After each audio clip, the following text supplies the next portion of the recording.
And good morning, West Michigan. It is Friday, and we are kicking off Mother's Day weekend across West Michigan, and definitely heading into some warmer weather coming our way. It's a reason to smile. Ahead. I know. You deserve it. Yeah, we've been shivering a lot, so finally kind of past the frosty mornings into some milder temperatures, and next week looks like it may be a little on the stormy side. I saw 70s in the forecast. 70s in the forecast. How long has it been for that? Storms. It's been a while. You know, consistently, I'm talking. Consistently, it's been a long time. Let's Way say too long. 2010. Yeah, exactly. Yeah.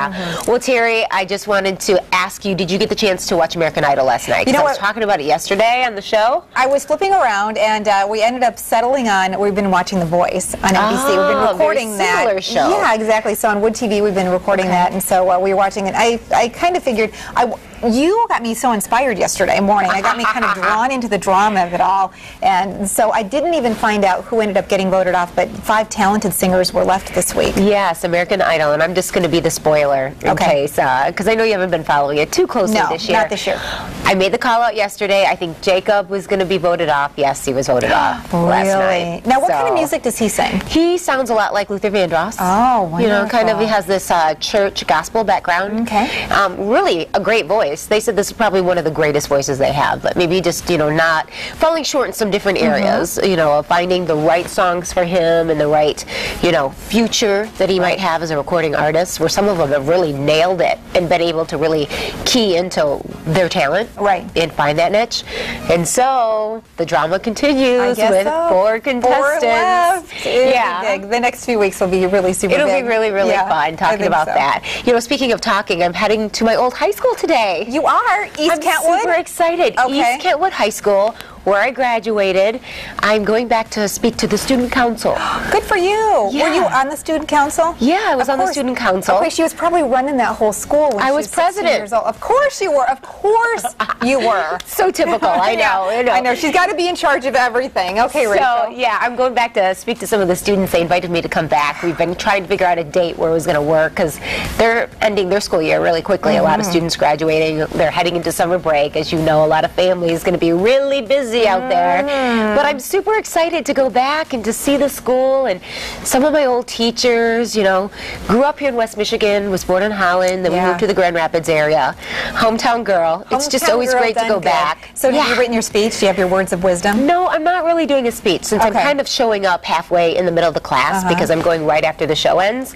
And so I'm just going to talk a little bit about my own experience. And I like to ask questions and say, hey, you know, what do you want to know from me as someone that's kind of graduated, been through the college thing, been through real life experiences, and then just say, you know, honestly, what do you want to know, and then answer from there. Right. And you've done it all. I mean, you started out as a rookie reporter, actually worked on the desk here for a while, worked your way up, every job. Absolutely. So, I mean, it's like you're somebody who's really been in the trenches. Well, that's how broadcasting works. I mean, you weren't always a meteorologist. You were a reporter as well. You kind of wear a lot of hats.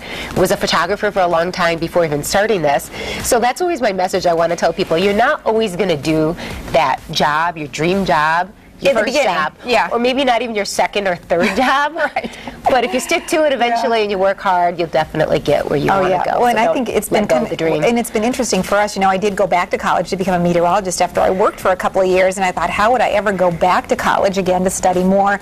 And then I did that, and you know, and then here my career's come full circle with 8 West. So sometimes unexpected opportunities give you a whole new fresh start in life. I say sometimes it's hard where people say, you know, where do you want to be in 5 years? And that's a tough question, because ideally you can say, this is what I'd like, but you just really have to be open to any door that opens to you. You know what I mean? You just have to say, like, okay, you never know what opportunities are going to be there.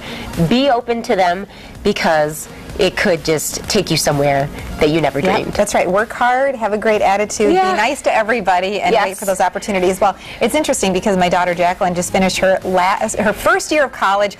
Yesterday was she had her last 2 final exams. She finished moving home. She got home about 10 o'clock last night. I helped her unload the car with the rest of the stuff. I know, it was kind of a whirlwind.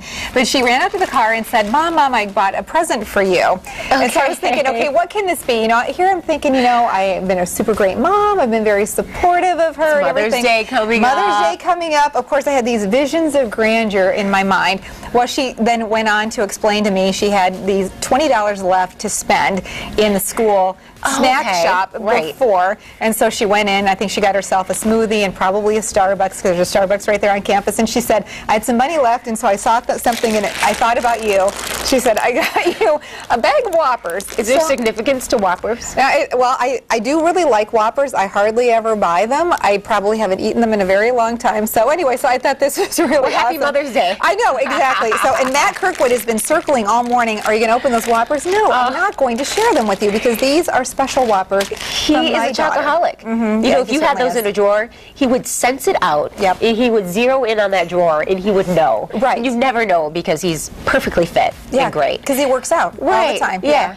Well, speaking of Mother's Day, we have some great pictures that we want to share, because we're only 2 days away now. And so that has to be on the forefront of our minds as kids, as spouses, as, you know, thinking about our own parents. And look at this beautiful picture here. Yeah, this is our family. This is me and my mom, and then Jacqueline and Jennifer, and Jake's in this picture too. He comes back from Israel a week from today, which is so exciting. We're going to have our whole family back together, but again, looking at my whole family, my mom, my dad, and so great heading into Mother's Day weekend. And you know, these folks, these are, you know, my mom and my daughter, Coco, and my mom, Jackie.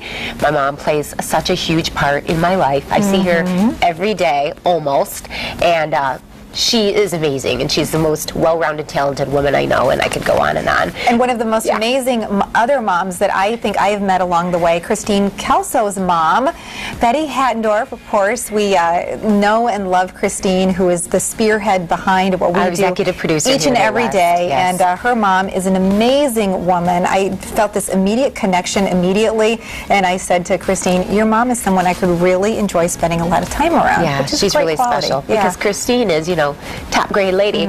Okay, and this is a familiar face, Joy Walzak, and these are her daughters as well, Carrie and Erin. Joy is a fantastic mom. Yeah, she's so hands-on. She's a great grandmother. And then Amanda Harper here. And that was Joy's mom too in the picture too. Yes, that was. Fantastic. Yeah, she lives up north, and so maybe she'll see a recording of this. Yeah, let's hope so. But that's Amanda and her sister Ashley, and then Sherry Harper. We love her too, Amanda's mom. She goes to every 8 West event. Right. She is super supportive. She's awesome. She helped facilitate that beautiful royal wedding celebration that we were talking about last Friday at their home. And it's really wonderful. You know, I love the relationship that she has with her daughters. You know, Amanda's graduated from college, living at home. They have a great relationship that they kind of work through this transitional phase. And then, of course, Amanda's sister is still finishing up college. So. And this is Mike Gambala, our director, and his mom as well. Look at them. They look so nice. They look so happy. I know. Gamby's a good son. He is, yeah. He's really a good egg. I would say he's kind of a mama's boy in the best sense of the word, right? He's gonna He looks up to and respects his mom very much. Cody Hart, who is our floor manager here on 8 West, we just love her. And here's a picture her mom, who comes to the studio to visit us sometimes, which is always a breath of fresh air when she comes to take Cody out for lunch. Yeah, I know. Or shopping, which is really awesome. They live in Gaylord. And last but not least, Frank Lopez, who's one of the most amazing and creative parts of our technical team here, putting 8 West on the air. This is his beautiful wife, Lisa, and their 2 little girls. I always say Frank has exactly the right family life to manage all of the ladies here on 8 West, because he's used to being around a lot of estrogen all the time. He has a good temperament, and I think sometimes that starts at home. If you're used to being around ladies and, you know, that kind of thing, he's a great father, and so we want to wish his wife a happy Mother's Day as well ahead of time. So take the time to spread a little joy, say something. It's the little things in life that really mean something. Oh, absolutely. Often more than the bigger things. We take that for granted sometimes. A card, a letter, a bag of candy. You know, just those really sweet things that make you feel so special. Yeah.